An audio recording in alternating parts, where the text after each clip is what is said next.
الحمد لله رب العالمين والصلاة والسلام على نبينا محمد وعلى آله وصحبه أجمعين.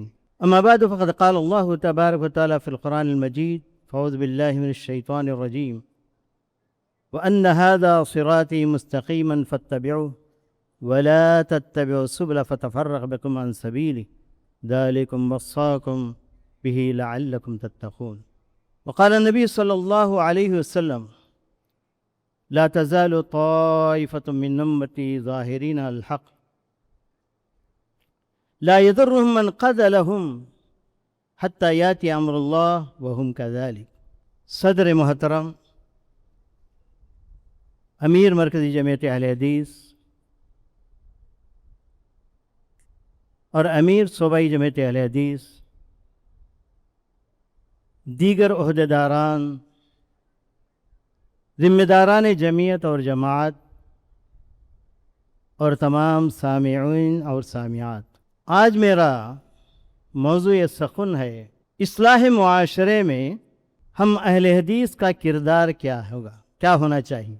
ہم اس بات کا دعویٰ کرتے ہیں، دین حق کے پیروکار ہیں، صراط مستقیم پر چل رہے ہیں، دنیا والوں کو صراط مستقیم ہم بتا رہے ہیں۔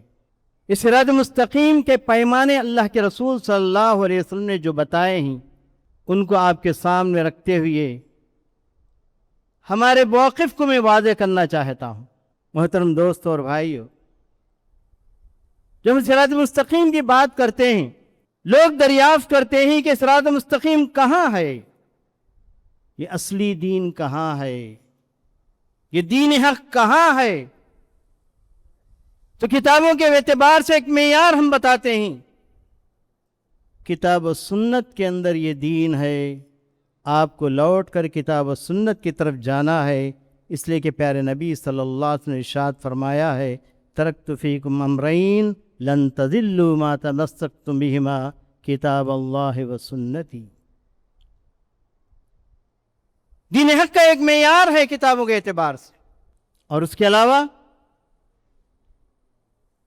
زمانے کے اعتبار سے بھی پیارے نبی صلی اللہ علیہ وسلم نے ایک معیار بتایا ہے۔ یہ دین حق کہاں ہے؟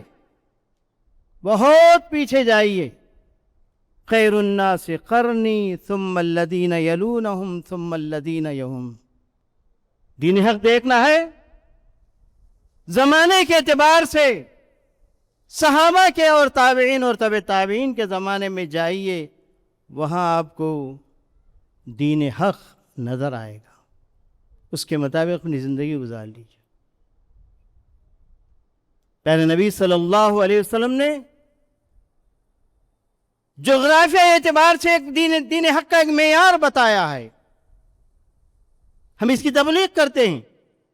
جغرافیہ اعتبار سے دین حق کو ہم دیکھنا ہے تو ہم کہتے ہیں چلے جاؤ مدینہ منورہ، جس کے بارے میں پیارے نبی صلی اللہ علیہ وسلم نے ارشاد فرمایا ہے: ان الایمان یعرض الی المدینہ کما تعرض الحیۃ الی جحرہا۔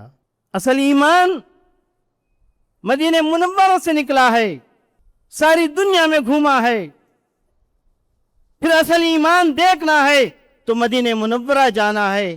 اور یہ حدیث بخاری اور مسلم کے اندر ہے۔ اس کے علاوہ مسجد نبوی کی جالی میں سنہرے الفاظ میں حدیث لکھی ہوئی ہے، اور اسی مدینے کے بارے میں نبی کریم صلی اللہ علیہ وسلم نے ارشاد فرمایا تھا: سیأتی علی الناس زمان یضربون اکباد الابل فلا یجدون عالما من عالم المدینہ۔ صحیح علم کے لیے لوگ دنیا کی چھان ماریں گے، مختلف سواریاں استعمال کریں گے، آخر کار جب مدینہ منورہ پہنچیں گے تو وہاں پر ایسے علماء کو پائیں گے، ویسے علماء دنیا میں کہیں نہیں ہوں گے۔ تو جغرافی اعتبار سے اصل دین حق کا یہ معیار ہے۔ مدینہ منورہ ایک زمانے میں صحابہ تھے، صحابہ کے بعد تابعین، اور تابعین کے سردار سعید بن مسیب تھے، اور امام دار الہجرہ امام مالک تھے، آج اس زمانے میں جامعہ اسلامیہ کے اساتذہ ہی جامعہ اسلامیہ ہے جو ساری دنیا میں دین حق کو پھیلا رہا ہے۔ دین حق کا بھی ایک معیار ہے، جائیے اصل دین وہاں پر دیکھ لیجئے، وہاں پر جا کر سیکھ لیجئے۔ بزرگوں اور دوستو، ذرا دل تھام کے بیٹھیے۔ جماعتوں کے اعتبار سے، مسلمانوں کے مکتب گروہ کے اعتبار سے نبی کریم صلی اللہ علیہ وسلم ایک معیار بتایا ہے۔ وہ معیار کیا ہے؟ لا تزال طائفة من امتی ظاہرین الحق لا يضرهم من خذلهم حتى يأتي امر اللہ وهم كذلك۔ جماعتوں کے اعتبار سے بھی ایک جماعت ہوگی، برابر دین حق پر گامزن ہوگی، کوئی بھی اس کو ذلیل کرنا چاہے گا ذرا بر نقصان نہیں پہنچائے گا، یہاں تک کہ قیامت آ جائے اور اسی طریقے سے دین حق کے اوپر قائم رہیں گے۔ تو میرے عزیز دوستو، اصلاح معاشرہ میں ہماری ذمہ داری یہ ہے، یہ بھٹکتی ہوئی انسانیت، یہ جرائم پیشہ انسانیت اللہ کے راستے کو دیکھنا چاہے، بہت مشکل ہے کہ قرآن مجید پڑھے اور احادیث کا مطالعہ کرے، اس لیے کم سے کم زبان جاننے کی ضرورت ہے۔ زمانے کے اعتبار سے صحابہ، تابعین اور تبع تابعین کے زندگیوں کو کا مطالعہ نہیں کر سکتی، ہر کس و ناکس کا یہ کام نہیں ہے۔ اس معیار سے ساری انسانیت، بھٹکتی انسانیت فائدہ اٹھا نہیں سکتی، اور ہر شخص کو مدینہ منورہ کی زیارت کا موقع نہیں ملے گا، ملے گا بھی تو وہاں یونیورسٹی میں داخلہ یا علماء کے ساتھ بیٹھ کر پڑھنے کا داخلہ موقع نہیں ملے گا۔ اس معیار تک بھی پہنچنا مشکل ہے۔ یہ بھٹکتی ہوئی انسانیت کو سیدھی راہ بتانے کے لیے ایک ہی معیار باقی رہ گیا ہے، وہ ہے آپ ہیں۔ لا تزال طائفة من امتی ظاہرین علی الحق۔ آپ کے اپنی جماعت کو اس معیار پر لا کر کھڑا کیجئے۔ حق دیکھنا ہو تو اس جماعت کے اندر دیکھیے، اخلاقی اعتبار سے، عقیدے کے اعتبار سے، عبادات کے اعتبار سے، معاملات کے اعتبار سے حق کا معیار ہمیں بننا ہے۔ انشاءاللہ سب بنیں گے، سب تیار ہیں۔ گفتار کے غازی تو بن تو گئے، ذرا کردار کے غازی ہمیں بننا ہے، کردار کے غازی بننا۔ کتابوں کو دیکھنے کی ضرورت نہ پڑے، اس جماعت کو دیکھے۔ حق کی تلاش کے میں کوئی بھی شخص آئے تو فلاں جماعت کو جا کر دیکھ لو، وہاں پر آپ کو حق ملے گا، عقیدے کے اعتبار سے بھی، معاملات کے اعتبار سے بھی، اخلاق کے اعتبار سے۔ ذرا سا ہمارے عقائد الحمدللہ، ہماری عبادت بارک اللہ، ذرا ہمارے اپنے اخلاق پر غور کیجئے۔ لوگ ہمارے اخلاق کی وجہ سے قریب آ رہے ہیں، بھاگ رہے ہیں۔ عمومی طور پر مسلمان اور خصوصی طور پر اپنی جماعت کو کہتا ہوں کہ ہمارے معاملات سے لوگ قریب آ رہے ہیں یا دور بھاگ رہے ہیں۔ آپ تو حق کے معیار، حق کے معیار دنیا والے کے سامنے دیکھ لیجئے۔ وَأَنَّ هَذَا صِرَاطِي مُسْتَقِيمًا فَاتَّبِعُوهُ۔ ہمیں کا ہر شخص پکار کرے کہے اپنے اخلاق کے، اپنے معاملات، اپنی عبادات اور اپنے اعتقادات کی طرف بتا کر کہے وَأَنَّ هَذَا صِرَاطِي مُسْتَقِيمًا قُلْ هَذِهِ سَبِيلِي۔ میری زندگی یہ سیدھا راستہ ہے، میری زندگی حق کا معیار ہے، آئیے حق سیکھیے، معاشرے کو بہتر کیجئے۔ جب تک اس کے علمبردار ہم نہیں بنیں گے، ہم نے اس معاشرے کے اندر جو ہمارا واجب ہے، جو ہمارا فرض ہے، ہم نے ادا نہیں کیا۔ دوستو اور بھائیو، بات لمبی چوڑی کرنا نہیں چاہتا، صرف ایک چھوٹا سا واقعہ بیان کر کے میں اپنی جگہ لینا چاہتا ہوں۔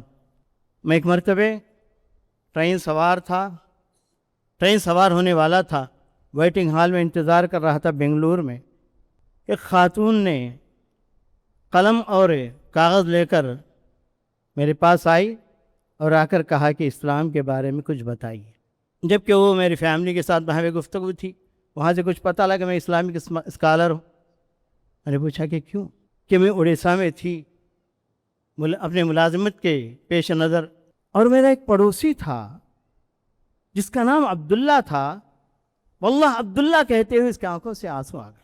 عبداللہ اتنا بہترین پڑوسی تھا، اتنا بہترین شخص تھا، ہمارے ساتھ اتنا اچھا معاملہ کرتا تھا. جبکہ ہندو مسلم فساد بابری مسجد کا سانحہ تھا، ہندو مسلم کے درمیان میں خون کی ہولی کھیلی جا رہی تھی، لیکن عبداللہ کے معاملے میں ہمارے ساتھ برابر فرق نہیں آیا. میں نے پوچھا عبداللہ تمہارا دین الگ ہمارا دین الگ، تمہارا مذہب الگ ہمارا مذہب الگ، اور تمہاری زبان الگ ہماری زبان الگ، اتنا اچھا معاملہ ہم سے کیوں کرتے ہو؟ عبداللہ نے کہا کہ اسلام اپنے پڑوسی کے ساتھ ایسا ہی اچھا معاملہ کرنے کا حکم دیتا ہے. واللہ یہ جملہ کہتے ہوئے میرے دل میں اسلام بیٹھ گیا، اور میں نے اسی وقت میں نے ٹھان لی یہ اچھا دین، یہ سچا دین، میں اس کو اپنا کر رہوں گی. لیکن عبداللہ کے پاس زبان نہیں تھی. آج چونکہ آپ تیلگو جانتے ہیں، میں تیلگو والی ہوں، ذرا سا اسلام کے بارے میں بتائیے، میں مسلمان ہونا چاہتی ہوں. بزرگوں ذرا بتاؤ یہ عبداللہ کس مدرسے کا فارغ تھا؟ اپنے اخلاق کو بنائیے، اپنے کردار کو اونچا کیجئے، اپنے معاملات کو ٹھیک کیجئے، یہی اصلاح معاشرے کا سب سے بہترین ذریعہ بنے گا، اور ہم بھی کامیاب، آپ بھی کامیاب، ساری دنیا کامیاب ہو جائے گی. اللہ تعالیٰ ہمیں اس بات کی توفیق عطا فرمائے. اور آخر میں شہری جمعیت حیدرآباد اور سنگرات کا شکریہ ادا کرتا ہوں کہ انہوں نے ہمیں بلا کر ایسے موقع پر اس حساس موضوع پر کچھ گفتگو کرنے کی توفیق عطا فرمائی. اللہ تعالیٰ ان کو بھی بہتر اجر عطا فرمائے، کہنے اور سننے تمام کو اللہ تعالیٰ عمل کی توفیق عطا فرمائے. ربنا تقبل منا انک انت السمیع العلیم وتب علینا انک انت التواب الرحیم. اللہ تعالیٰ جب تک تو زندہ رکھ ایمان کے ساتھ، جب کبھی موت آئے ہماری زبانوں پر کلمہ طیب لا الہ الا اللہ محمد رسول اللہ ہو، جب جنت اور دوزخ کی تقسیم کا موقع آئے تو پروردگارہ تو اپنی رحمتوں سے جنت الفردوس میں عطا فرما. ربنا تقبل منا انک انت السمیع العلیم وتب علینا انک انت التواب الرحیم. وآخر دعوانا الحمدللہ. مرسی ٹی وی کے مزید ویڈیوز کے لیے ہمارے چینل کو سبسکرائب کریں اور بیل آئیکن کو ضرور دبائیں. جزاک اللہ خیرا. مرسی ٹی وی، پیغام رحمت.